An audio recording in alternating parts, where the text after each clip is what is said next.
Hello traders, কেমন আছেন? আশা করি সবাই ভালো আছেন।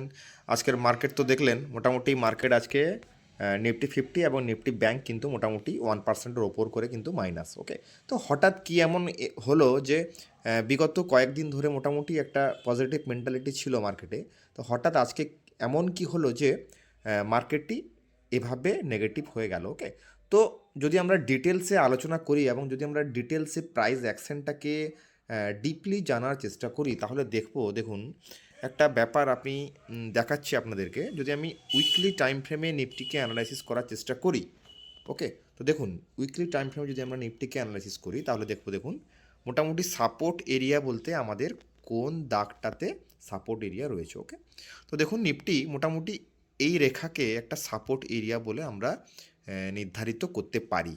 ওটা হলো 23,376। এটা হলো উইকলি টাইম ফ্রেমে একটা মোটামুটি ভালো সাপোর্ট। ওকে, তো দেখুন মার্কেট একদম ওই এরিয়া থেকে টাচ করে কিন্তু একটা বুলিশ মেন্টালিটি দিয়েছিল।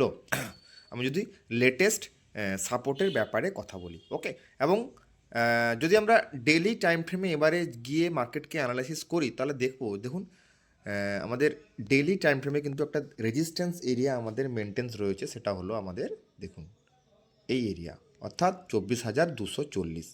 তো মার্কেট কি করলো? মার্কেট ওই এরিয়া পর্যন্ত গিয়ে একটা নেগেটিভ মেন্টালিটি কিন্তু দেখালো এবং আজকে কিন্তু মার্কেট মোটামুটি 1.5%-এর কাছাকাছি কিন্তু মাইনাস। ওকে, তো আমি আগেই বলেছি যে একটা ব্যাপার, মার্কেট কোনো সময় কিন্তু যখন সাপোর্ট এরিয়ার কাছাকাছি আসবে তখন হুট করে কিন্তু বেড়ে যাবে না।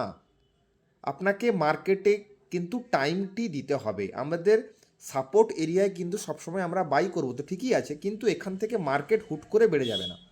এখানে একটা প্রাইস অ্যাকশন তৈরি করে মার্কেট কিন্তু ওপরের দিকে যাবে। ওকে, তো সেই হিসেব মতো যদি আমরা মার্ক করি যে মার্কেটের ওখান থেকে ঘোরার কারণটা কি, তো আমি ডিটেলসে আমি বলে দিলাম আপনাদেরকে যে দেখুন ওই এরিয়াতে একটা রেজিস্ট্যান্স এরিয়া কিন্তু রয়েছে, ওটা হলো 24,240। ওকে, দেখুন অলরেডি সেইখান থেকে মার্কেট কিন্তু একটা বাউন্স ব্যাক করলো এবং আমাদের নেক্সট টার্গেট থাকবে ডাউন সাইড। কিন্তু আমরা যে সাপোর্ট এরিয়াটি এঁকেছিলাম সেটা হলো আপনাদের এইটা, অর্থাৎ 24,376।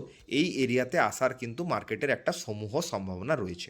ওকে, তো আমরা যদি মার্কেটে একদম আপার মুভমেন্টে এসে ইনভেস্টমেন্ট করার চেষ্টা করি এবং আমরা যদি কুইক গেন নেওয়ার চেষ্টা করি মার্কেট থেকে, তাহলে কিন্তু এটা কিন্তু পুরো আনএক্সপেক্টেড বলা কিন্তু ভুল হবে না। ওকে, তো মার্কেটে কিন্তু আমাদের সবসময় সাপোর্ট লেভেলে কিন্তু বাই করতে হবে। অর্থাৎ সাপোর্ট লেভেল যদি আমরা বলি, তো মার্কেটের সাপোর্ট লেভেল দেখুন বর্তমান নিফটি ফিফটিতে সাপোর্ট লেভেল হচ্ছে আমাদের এই এরিয়াটি।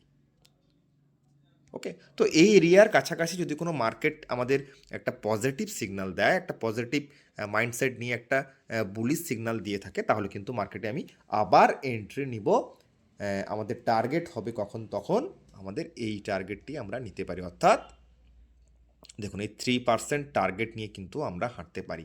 ওকে, তো একদম একই রকমভাবে যদি বলা হয়, মার্কেটে যখন সাপোর্ট লেভেলে নিফটি ফিফটি থাকবে তখন কিন্তু আপনি বিভিন্ন স্টকের ট্রেডটি প্ল্যান মানে ট্রেডের প্ল্যানটি কিন্তু আপনি এই লেভেলে, অর্থাৎ এই সাপোর্ট লেভেলে যখন থাকবে তখন কিন্তু আপনি একটা ট্রেডিংয়ের কিন্তু একটা প্ল্যান করতে পারেন। ওকে, আর অন্যথায় যদি আপনি ভ্যালু ইনভেস্টিং হয়ে থাকেন বা যদি আপনি ভ্যালু ইনভেস্টার হন, তাহলে কিন্তু আপনি সবসময় সাপোর্ট লেভেলে কিন্তু বাইটি আপনাকে করতে হবে এবং হুট করে মার্কেটের মুভমেন্ট চাইলে কিন্তু আপনি পাবেন না। আপনাকে একটা পজিশন বিল্ড আপ করতে হবে এবং পজিশনটি বিল্ড আপ করে কিন্তু আপনাকে ওয়েলথটি ক্রিয়েট করতে হবে। রাতারাতি যদি আপনি চান যে মার্কেট থেকে আমি বিশাল কিছু করে নেব, ওরকম ভাবলে কিন্তু হবে না। ওকে, তো গত ভিডিওতে আমি যে স্টকগুলো বলেছিলাম সেগুলো মোটামুটি আজকে একটু নেগেটিভ মেন্টালিটি দেখিয়েছে। তো এটাই বলার যে দেখুন পজিশনটাকে বিল্ড আপ করার চেষ্টা করুন। মার্কেট কিন্তু একদম সাপোর্ট লেভেলে রয়েছে বা সাপোর্ট লেভেলের কাছাকাছি কিন্তু ট্রেড করছে। আমরা ওই পার্টিকুলার স্টক কিন্তু একটা মোটামুটি একটা পজিশন বিল্ড আপের মতো করে কিন্তু আমরা পজিশন বিল্ড আপের মাইন্ডসেট করে কিন্তু আমরা ইনভেস্টিংটা করব। ওকে, যদি আমরা নিফটি ব্যাংকের চার্ট দেখি দেখুন একই ব্যাপার। নিফটি ব্যাংক দেখুন মোটামুটি আমরা যে রেজিস্ট্যান্স এরিয়াটি এঁকেছিলাম দেখুন ওই এরিয়াতে পার্টিকুলার ওই এরিয়াতে এসে দেখুন একটা নেগেটিভ মেন্টালিটি কিন্তু আজকে দেখালো।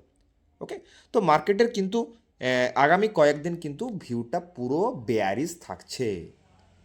প্রাইস অ্যাকশন যেভাবে আমরা করিয়েছি সেটা কিন্তু মানে মার্কেটের ট্রেন্ড কিন্তু পুরো নেগেটিভ থাকলো।